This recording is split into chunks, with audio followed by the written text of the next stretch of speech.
Hi guys, happy Tuesday. I hope you had a nice Easter weekend. I just wanted to, where did my fingers go? Whoa.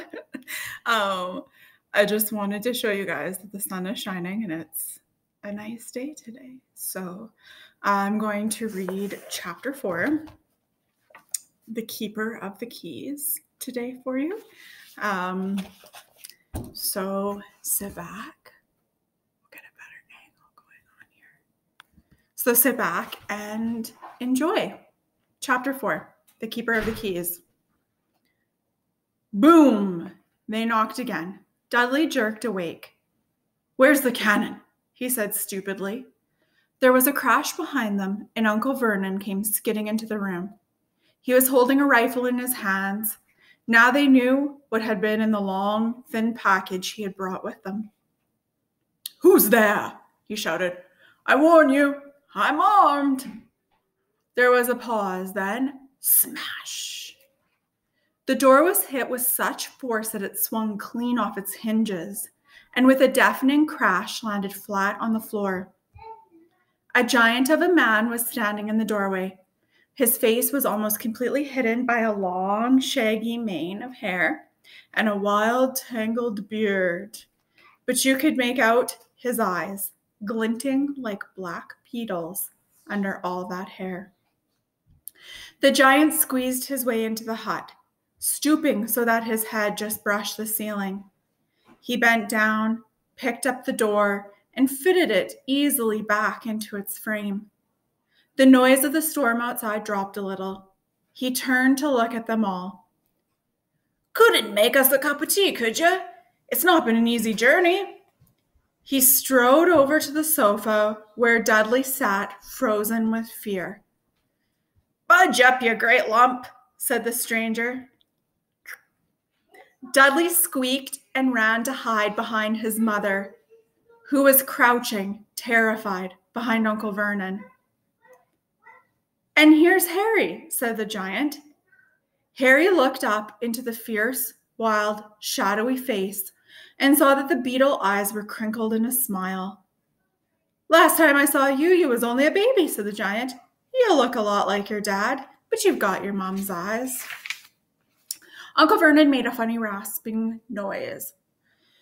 "I demand that you leave at once, sir," he said. "You're breaking and entering." "Ah, shut up, Dursley, you great prune," said the giant. He reached over the back of the sofa, jerked the gun out of Uncle Vernon's hands, bent it into a knot as easily as if it had been made of rubber, and threw it into a corner of the room. Uncle Vernon made another funny noise, like a mouse being trodden on. "Anyway, Harry," said the giant, turning his back on the Dursleys, "a very happy birthday to you. Got some of that for you here. I might sat on it at some point, but it'll taste all right." From an inside pocket of his black overcoat, he pulled a slightly squashed box. Harry opened it with trembling fingers. Inside was a large, sticky chocolate cake with "Happy Birthday, Harry" written on it in green icing. Harry looked up at the giant. He meant to say thank you, but the words got lost on the way to his mouth, and what he said instead was, "Who are you?" The giant chuckled. "True, I haven't introduced myself. Rubeus Hagrid, keeper of the keys and grounds at Hogwarts." He held out an enormous hand and shook Harry's whole arm. "What about that tea then, eh?" he said, rubbing his hands together. "I'd not say no to something stronger if you got it, mind." His eyes fell on the empty grate with the shriveled, crisp packets in it, and he snorted. He bent down over the fireplace. They couldn't see what he was doing, but when he drew back a second later, there was a roaring fire there. It filled the whole damp hut with flickering light, and Harry felt the warmth wash over him as though he'd sunk into a hot bath. The giant sat back down on the sofa, which sagged under his weight, and began taking all sorts of things out of the pockets of his coat: a copper kettle, a squashy package of sausages, a poker, a teapot, several chipped mugs, and a bottle of some amber liquid, which he took a swig from before starting to make tea. Soon the hut was full of the sound and smell of sizzling sausage. Nobody said a thing while the giant was working, but as he slid the first 6 fat, juicy, slightly burned sausages from the poker, Dudley fidgeted a little. Uncle Vernon said sharply, "Don't touch anything he gives you, Dudley." The giant chuckled darkly. "You're a great puddin' of a son, done need no fattening any more, Dursley, don't worry." He passed the sausages to Harry, who was so hungry he had never tasted anything so wonderful, but he still couldn't take his eyes off the giant. Finally, as nobody seemed about to explain anything, he said, "I'm sorry, but I still don't really know who you are." The giant took a gulp of tea and wiped his mouth with the back of his hand. "Call me Hagrid," he said. "Everyone does, and like I told you, I'm keeper of the keys at Hogwarts. You'll know all about Hogwarts, of course." No, said Harry. Hagrid looked shocked. "Sorry?" Harry said quickly. "Sorry?"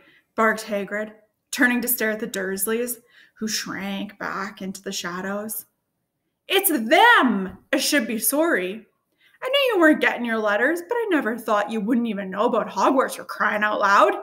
Did you never wonder where your parents learnt it all?" "All what?" asked Harry. "Oh, what?" Hagrid thundered, sorry. "No, wait just 1 second. He had leapt to his feet. In his anger, he seemed to fill the whole hut. The Dursleys were cowering against the wall. "Do you mean to tell me," he growled at the Dursleys, "that this boy knows nothing about anything?" Harry thought this was going a bit far. He had been to school after all, and his marks weren't bad. "I know some things," he said. "I can, do maths and stuff." But Hagrid simply waved his hand and said, "About our world. I mean your world, my world, your parents' world." "What world?" Hagrid looked as if he was about to explode. "Dursley!" he boomed. Uncle Vernon, who'd gone very pale, whispered something that sounded like Hagrid stared wildly at Harry. "But you must know about your mom and dad," he said. "I mean, they're famous. You're famous." "What? My mom and dad weren't famous, were they?" You don't know.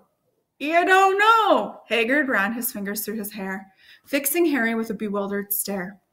"You don't know what you are?" he said finally. Uncle Vernon suddenly found his voice. "Stop," he commanded. "Stop right there, sir. I forbid you to tell the boy anything." A braver man than Vernon Dursley would have quailed under the furious look Hagrid now gave him. When Hagrid spoke, his every syllable trembled with rage. "You never told him what was in the letter Dumbledore left for him? I was there. I saw Dumbledore leave it, Dursley, and you've kept it from him all these years?" "Kept what from me?" said Harry eagerly. "Stop! I forbid you!" yelled Uncle Vernon in panic. Aunt Petunia gave a gasp of horror. "Ah, go boil your heads, both of you," said Hagrid. "Harry, you're a wizard." There was silence inside the hut. Only the sea and the whistling wind could be heard. "I'm a what?" "A wizard, of course," said Hagrid, sitting back down on the sofa, which groaned and sank even lower. "And a thumping good un, I'd say, once you've been trained up a bit. With a mum and dad like yours, what else would you be? And I reckon it's about time you read your letter."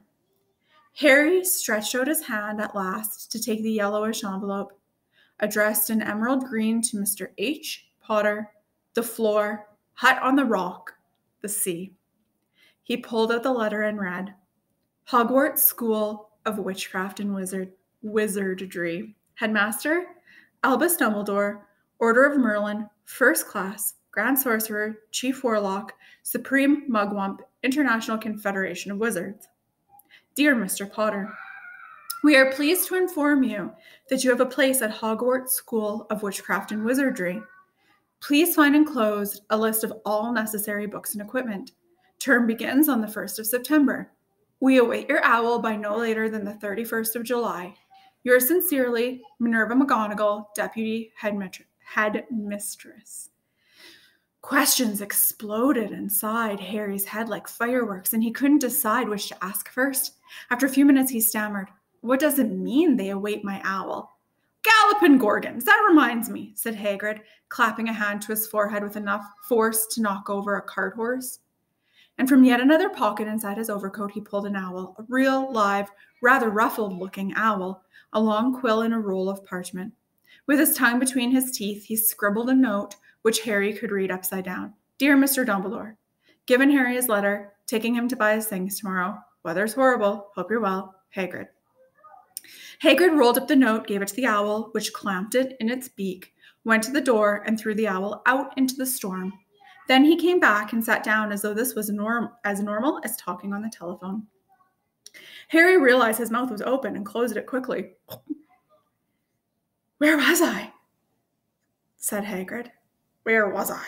said Hagrid. But at that moment, Uncle Vernon, still ashen-faced, but looking very angry, moved into the firelight. "He's not going," he said. Hagrid grunted. "I'd like to see a great muggle like you stop him," he said. "A what?" said Harry, interested. "A muggle," said Hagrid. "It's what we call non-magic folk like them, and it's your bad luck you grew up in a family of the biggest muggles I ever laid eyes on." "We swore when we took him in we'd put a stop to that rubbish," said Uncle Vernon. "Swore we'd stamp it out of him." "Wizard, indeed." "You knew?" said Harry. "You knew I'm a wizard?" "Knew!" shrieked Aunt Petunia suddenly. "Knew? Of course we knew. How could you not be? My dratted sister being what she was. Oh, she got a letter just like that and disappeared off to that school and came home every holiday with her pockets full of frog spawn, turning teacups into rats. I was the only one who saw her for what she was, a freak. But for my mother and father, oh no, it was Lily this and Lily that. They were proud of having a witch in the family." She stopped to draw a deep breath and then went ranting on. It seemed she had been waiting to say all this for years. "Then she met that Potter at school, and they left and got married and had you. And of course, I knew you'd be just the same, just as strange, just as abnormal. And then, if you please, she went and got herself blown up, and we got landed with you." Harry had gone very white. As soon as he found his voice, he said, "Blown up? You told me they died in a car crash." "Car crash!" roared Hagrid, jumping up so angrily that the Dursleys scuttled back to their corner. "How could a car crash kill Lily and James Potter? It's an outrageous scandal. Harry Potter not knowing his own story when every kid in our world knows his name." "But why? What happened?" Harry asked urgently. The anger faded from Hagrid's face. He looked suddenly anxious. "I never expected this," he said, in a low, worried voice. "I had no idea when Dumbledore told me there might be trouble getting hold of you, how much you didn't know. Ah, Harry, I don't know if I'm the right person to tell you, but somebody's gotta. You can't go off to Hogwarts not knowing." He threw a dirty look at the Dursleys. "Well, it's best you know as much as I can tell you.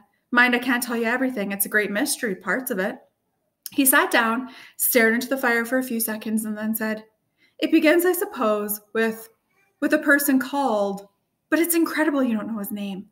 Everyone in our world knows." "Who?" "Well, I don't like saying the name if I can help it. No one does." "Why not?" "Gulping gargoyles, Harry. People are still scared. Blimey, this is difficult. See, there was this wizard who went bad as you could go. Worse and worse. His name was—" Hagrid gulped. But no words came out. "Could you write it down?" Harry suggested. "Nah, can't spell it." "All right, Voldemort." Hagrid shuddered. "Don't make me say it again. Anyway, this wizard about 20 years ago now started looking for followers. Got him too. Some were afraid. Some just wanted a bit of his power because he was getting himself power, all right. Dark days, Harry. Don't know who to trust. Didn't dare get friendly with strange wizards or witches. Terrible things happened. He was taken over. Of course, some stood up to him and he killed them, horribly. One of the only safe places left was Hogwarts. Reckon Dumbledore's the only one you know who was afraid of. Didn't dare try taking the school. Not just then, anyway. Now, your mom and dad were as good a witch and wizard as I ever knew. Head boy and girl at Hogwarts in their day. Suppose the mystery is why you know who never tried to get him on his side before. Probably knew they were too close to Dumbledore to want anything to do with the dark side. Maybe he thought he could persuade him. Maybe he just wanted him out of the way. All anyone knows is he turned up in the village where you was all living on Halloween 10 years ago. You was just a year old. He came to the house and Hagrid suddenly pulled out a very dirty, spotted handkerchief and blew his nose with a sound like a foghorn. Sorry, he said, but it's that sad. Knew your mom and dad and nicer people you couldn't find anyway. You know who killed him. And then, and this is the real mystery of the thing, he tried to kill you too. Wanted to make a clean job of it, I suppose, or maybe he just liked killing by then. But he couldn't do it. Never wondered how you got that mark on your forehead? That was no ordinary cut. That's what you get when a powerful evil curse touches you. Took care of your mom and dad and your house even, but it didn't work on you, and that's why you're famous, Harry. No one ever lived after he decided to kill him. No one, except you. And he killed some of the best witches and wizards of the ages. The McKinnons, the Bones, the Pruitts. And he was only a baby and you lived. Something very painful was going on in Harry's mind. As Hagrid's story came to a close, he saw again the blinding flash of green light, more clearly than he had ever remembered it before. And he remembered something else for the first time in his life, a high, cold, cruel laugh. Hagrid was watching him sadly. Took you from the ruined house myself on Dumbledore's orders. Brought you to this lot. Load of old tosh, said Uncle Vernon. Harry jumped. He'd almost forgotten that the Dursleys were there. Uncle Vernon certainly seemed to have got back his courage. He was glaring at Hagrid, and his fists were clenched. Now you listen here, boy, he snarled. I accept there's something strange about you, probably nothing a good beating wouldn't have cured.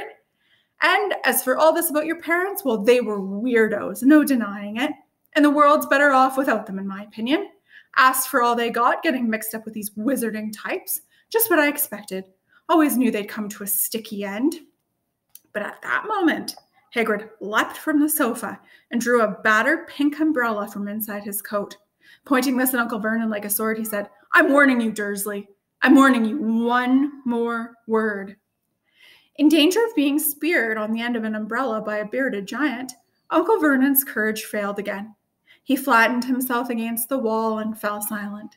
That's better, said Hagrid, breathing heavily and sitting back down on the sofa, which this time sagged right down to the floor.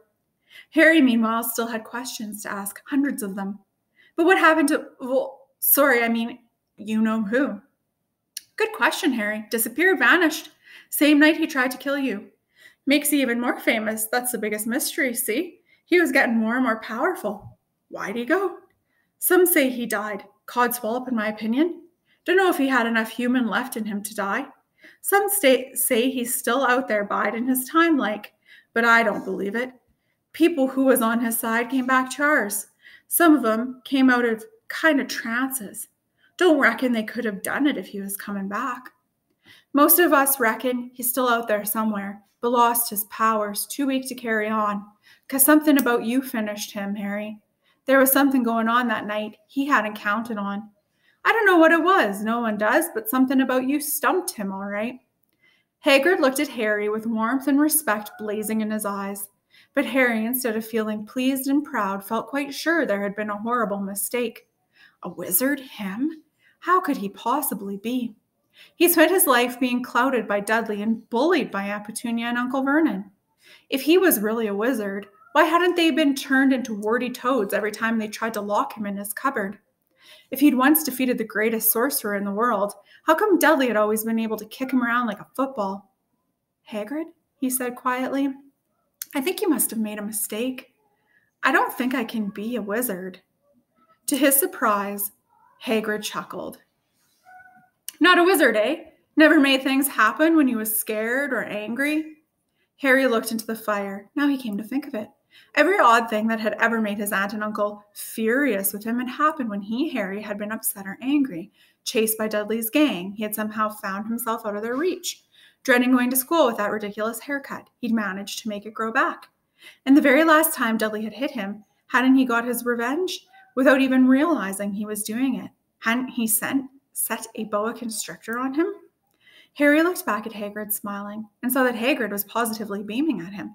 See, said Hagrid, Harry Potter, not a wizard, you wait. You'll be right famous at Hogwarts. But Uncle Vernon wasn't going to give in without a fight. Haven't I told you he's not going, he hissed.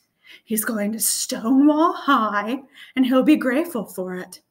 I've read those letters and he needs all sorts of rubbish, spell books and wands and... If he wants to go, a great muggle like you won't stop him, growled Hagrid. Stop William James Potter's son going to Hogwarts? You're mad. His name's been down ever since he was born. He's off to the finest school of witchcraft and wizardry in the world. 7 years, and he won't know himself. He'll be with youngsters of his own sort for a change, and he'll be under the greatest headmaster Hogwarts ever had, Albus Dumbledore. I'm not paying for some crackpot old fool to teach him magic tricks, yelled Uncle Vernon. But he had finally gone too far. Hagrid seized his umbrella and whirled it over his head. Never, he thundered, insult Albus Dumbledore in front of me. He brought the umbrella swishing down through the air to a point at Dudley. There was a flash of violet light, a sound like a firecracker, a sharp squeal, and next second Dudley was dancing on the spot with his hands clasped over his fat bottom, howling in pain.